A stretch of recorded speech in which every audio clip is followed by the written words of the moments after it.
Prezuli ste svoje auto na zimné pneumatiky? Dobre ste urobili. Ale poznám ešte jednu dôležitejšiu vec pre bezpečnosť. Prezuť myslenie v hlave. Z letného na zimné. Uvediem príklad. Pred mostom, pozrite ako to drží. Môžem plným plynom zrychľovať. Prídem na most, len položím nohu na plyn. Ojojojojoj, driftujem, to je poľadovička.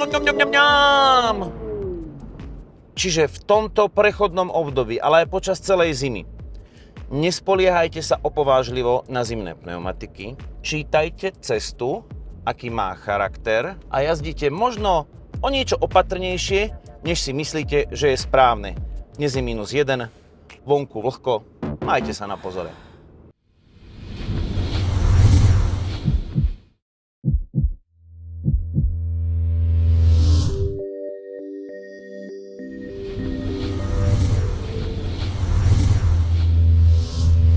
Ahojte, ďakujem, že ste si našli čas na ďalšie garážovské video.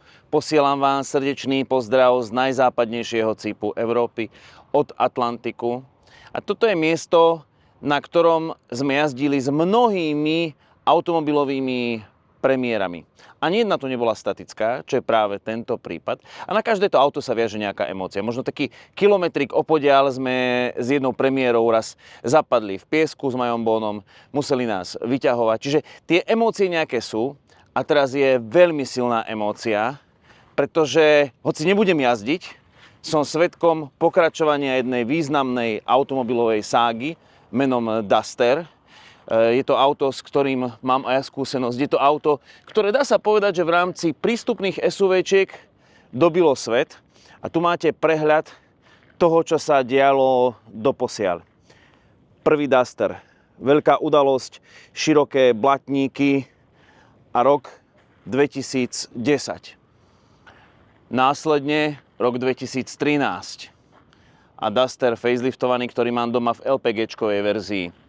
Rok 2017, ďalšia kreácia Dusteru a rok 2022, nové logo.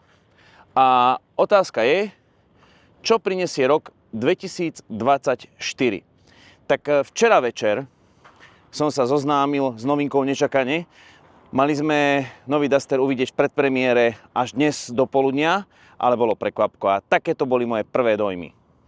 Tak to je čo auto. Prvý dotyk Dustera. Som zvedavý na tie plasty recyklované dole. Super to vyzerá. To brutálne vyzerá. To je nejaká taká odrazovka. Ale páči sa mi tie plasty, že nie že recyklovateľné, ale zrecyklovaný. No uvidíme zajtra to na dennom svetle. Ale toto bolo akože nečakané. Mali sme dneska teóriu. Dobrý zadok. Že je to trošku iné, ale ostalo to Dusterom. No to sú 18-ky. 215 na 60 R18. No dvojfarebné disky, tak akože v niečom to kopíruje dobu zase, povedzme si. To skrytá kľúčka. Sú prvé veci, ktoré vnímam na tom, ale je bez lesklých plastov. Tak čo poviete na tú prvú? Tram, tarará. A tu je novinka. Pozrite si Duster na dennom svetle. Je to krajšie ako večer. Máte teraz možnosť vnímať tvary, ktoré sa menili medzigeneračne, iba ideovo. Že v podstate Duster ostal Dusterom. Je na novej platforme. To všetko sa zmenilo, ale vy nemáte pocit, alebo aspoň ja ho nemám, že by mi niekto ukradol Duster, že by bol iný. Tak si to porovnajme s touto druhou generáciou. Všimajte si zadok, ako sa namení okno, kľučka, svetlá sa viac zarezali do boku. Ani nová CMFB platforma nespôsobila, že by bol Duster dlhší, širší a bystrozrakejší. Ale svetlá by mali byť lepšie. A teraz pri pohľade spredu, ako budú zmeny prebiehať. Šup. Je to Duster, čo poviete? Aj napriek tomu, že maska chladiča môže všeličo pripomínať. A okrem toho, že rozmery sú plus minus rovnaké, svetlá výška podvozka mestskej verzie 21 cm, offroadovej verzie 22 cm. A v tejto animácii si ukážeme, ako sa menila signifikantná tvár Dustera od roku 2010 až po dnešok. Povedali by ste, že to bol taký skok medzi jednotkou a dvojkou? Dajme si to ešte raz. Šup, šup. Dosť veľká zmena. A teraz všímajte zadok. To bol skok medzi jednotkou a dvojkou. Z jednotky na dvojku. Hore sa to celé postavilo. Vidíte, jednotka nižšia. To bol normálne skok aj v tom nárazníku. A teraz na trojku. Svetlá do bokov a to zadné veko sa nám vyčistilo. Je tam menej preliačín. No a teraz bočný profil. Medzi jednotkou a dvojkou neveľké zmeny, ale z boku je trojka iná.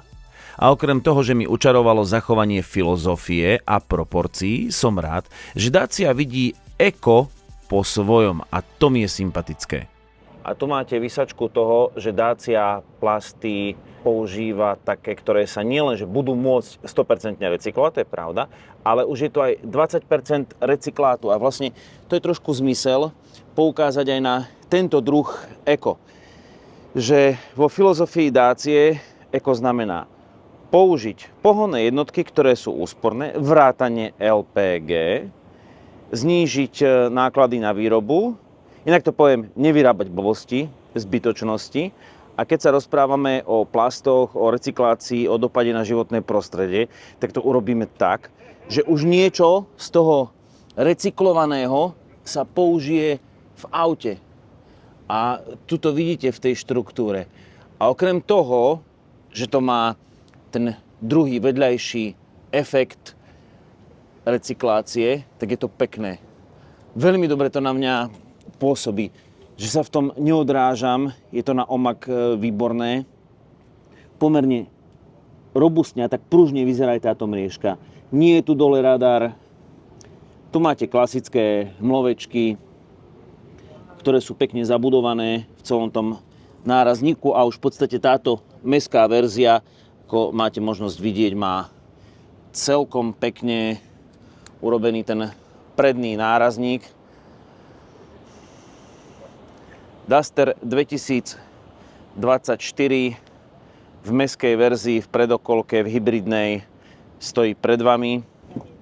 Pred posadením sa dopredu skontrolujeme prekrytie prahov, tak je tu tá tradičná hrana, ktorá z vrchu prekrytá nie je, ani tu nemáme nejaké ďalšie tesnenia, tak ale tí, čo chodia s Dusterom do offroadu, to sú už offroadiaci a nejaké zamazanie im nevadí. V každom prípade, čo ma potešilo a čo je reálne dobré, na Sandere a myslím, že aj na Joggery tu máte koberec, ktorý sa hodne špiní, zachytávajú sa do neho veci, čiže toto prekrytie prahov týmto spôsobom z vrchu sa mi páči a už to nie je koberec, jednoducho to je dobré.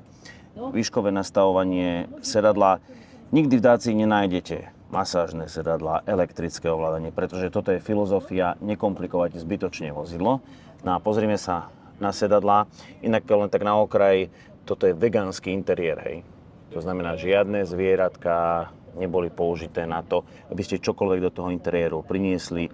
Nenájdete tu chrómy, ktoré by zaťažovali svojou výrobou životné prostredie, boxy vo dverách. Ale tu už máme nejakú farebnosť, je to verzia Journey, ktorá má takéto modré výplne.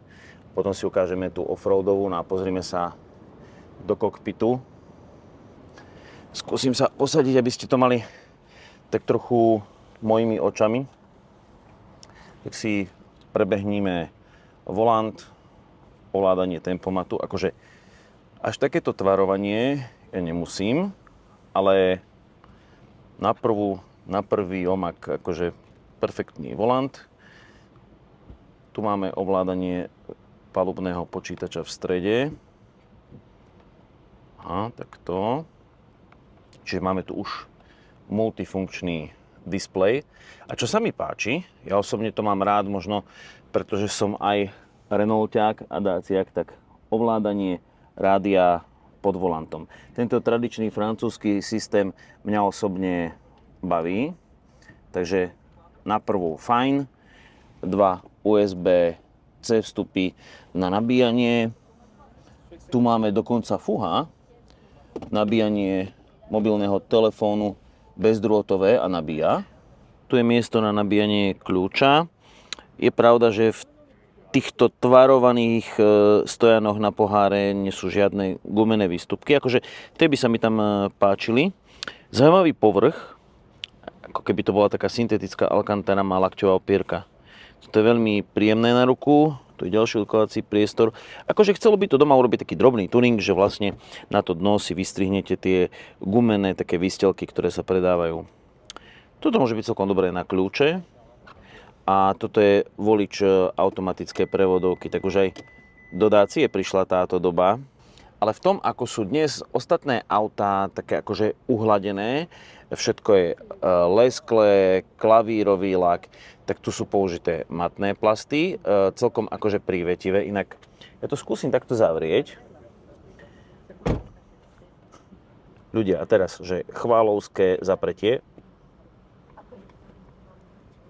Nič. Tu prejdem do asistenčných systémov, tu si zapnem ekorežim a keďže toto je hybridná verzia, tak tu si môžem dať akože e-save režim. To znamená nečerpať z baterky, odložiť si ju na pomalú cestu po meste. No a takto vyzerá displej. Skúsim to tak nejak nastaviť, aby ste ho dobre videli pred vodičom. Čiže to sú nejaké servisné záležitosti, navigácia. Ako na prvú to má takú svojskú prehľadnosť. Áno, to sú takéto informácie. Trošku je tam toho veľa na môj vkus, ale možno, že sa to bude dať zmeniť. Ale veľa tých dizajnov tu nie je zatiaľ. Povoliť so zamknutým telefónom Apple CarPlay, no povoliť. Zapnúť bezdrôtový Apple CarPlay. Zapnúť. Pozeráte sa v iných značkách, ako sa to robí, že Dacia má bezdrôtový Apple CarPlay, tak potom už len prídeš, stisko bum, stisko hrá. Keď sa budú pýtať na tie 4 písmená, Kali, ukáž na strop. A keď sa budete pýtať, ako to funguje, tak ja vám poviem, že veľmi rýchlo. Všímate tú reakciu, že... A teraz napríklad dám domček a hneď ako mám tú prvú obrazovku, mám to pekne rozmiestnené a napríklad mám tu aj navigáciu z Apple CarPlay.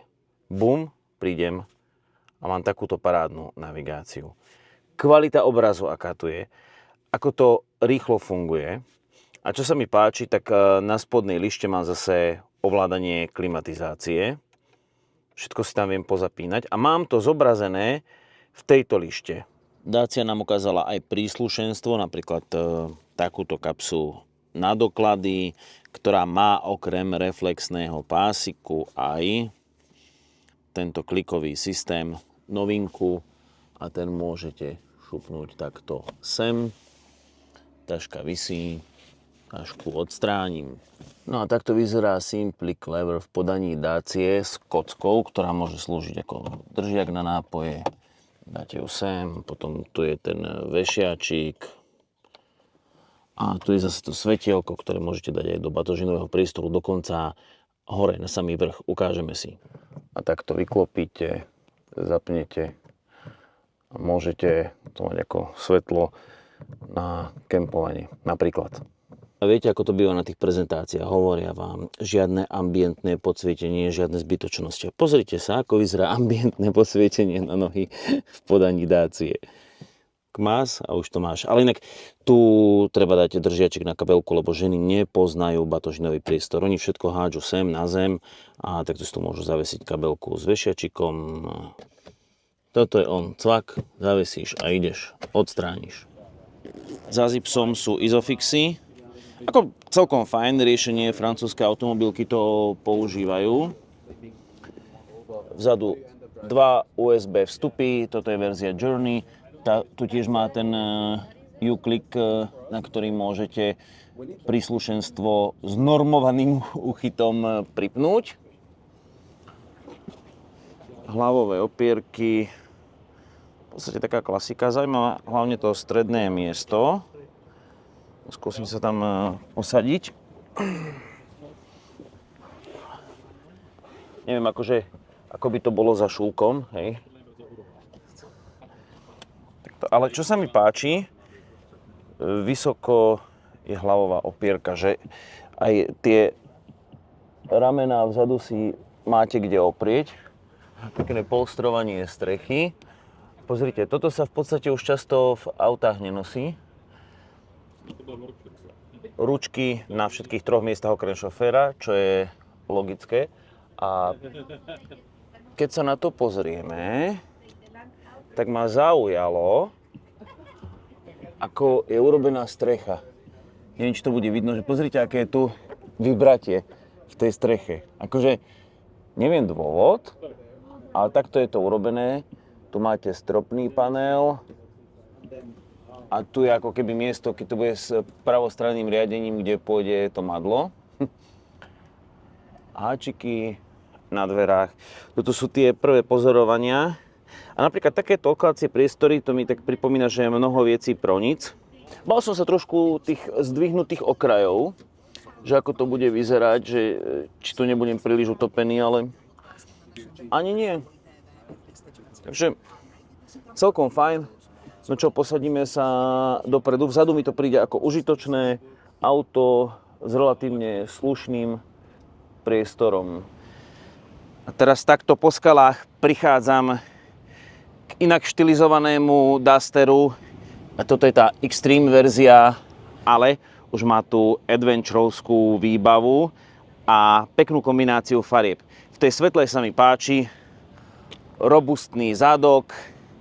Ja by som nazval túto farbu mliečna dráha. A toto je tá Extreme verzia, ktorá má akoby medené prvky, čo sa farby týka.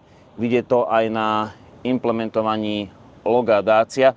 Akože tento interiér je trošku veselší. Takto to vyzerá, keď je zapracovaná v Dacii páka manuálnej prevodovky.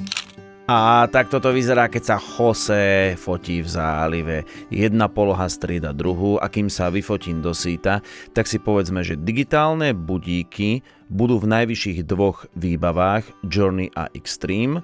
A ak som to správne pochopil, tak tie klasické budíky budú vo výbavách Essential a Expression. No a keď sme pri tom oceáne, tak si povedzme, že 14% svetového odpadu plastov sa recykluje. Ale Duster ich má vo svojich nárazníkoch až 20% recyklovaných. A keď namliagate 1 tonu plastov späť do nárazníkov, tak ušetríte 830 kg ropy pri výrobe plastov. Čiže aj toto je taký ekologický zmysel. Inak, čo sa harmonogramu týka, autosalónová premiéra bude vo februári, v apríli prvé testovacie jazdy, no a za tým niekedy máj, jún prídu autá na trh. V princípe, čo sa pohonných jednotiek týka, diesel je fuč, to ste asi čakali. Ako základ bude 100-koňové LPG, zamerané na nadobúdaciu cenu a nízke prevádzkové náklady. A potom na krátke jazdy do mesta bude 1.6 benzín, hladký, hybrid, 140 koní a automat prednokolka. No a pre štvorkolku a vyššiu dynamiku bude 1.2 turbo s mild hybridom. Tak by som povedal, je to urobené asi tak, aby bol vlk, aka Euro 7 City, ale aj ovca celá, ale to LPG ma teší.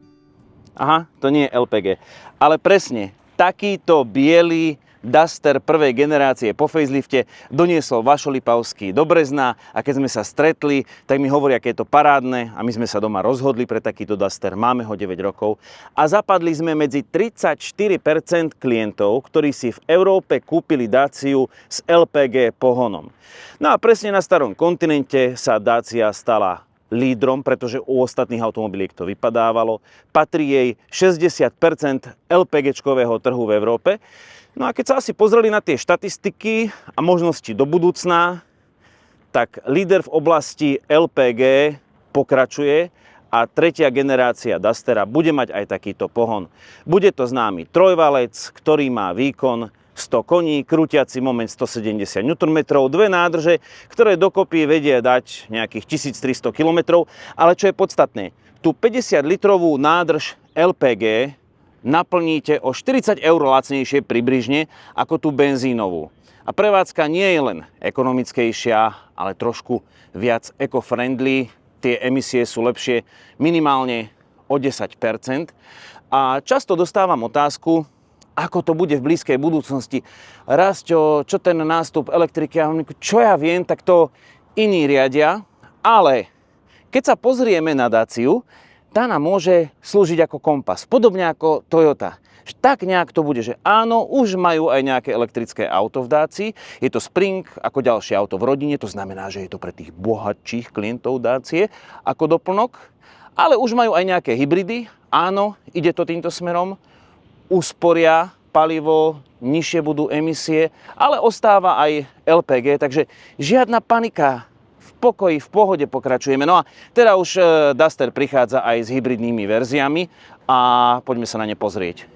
Toto je mild hybridná pohonná jednotka označená ako TCE 130, z čoho sa dá vydedukovať, že má 130 koní, má mild hybridný 48V rozvod, čiže táto 1.2 dlhozdvihová s výkonom 96 kW s krútiacim momentom 230 Nm je prepojená na batériu, ktorá má kapacitu 0,8 kWh, čiže je to malá batéria, má iba 18 kg, nikde nezaberá priestor, pretože je uložená pod sedadlom spolujazdca, ale zároveň je to batéria, ktorá keď treba, napája štarter, generátor, ktorý je spojený s motorom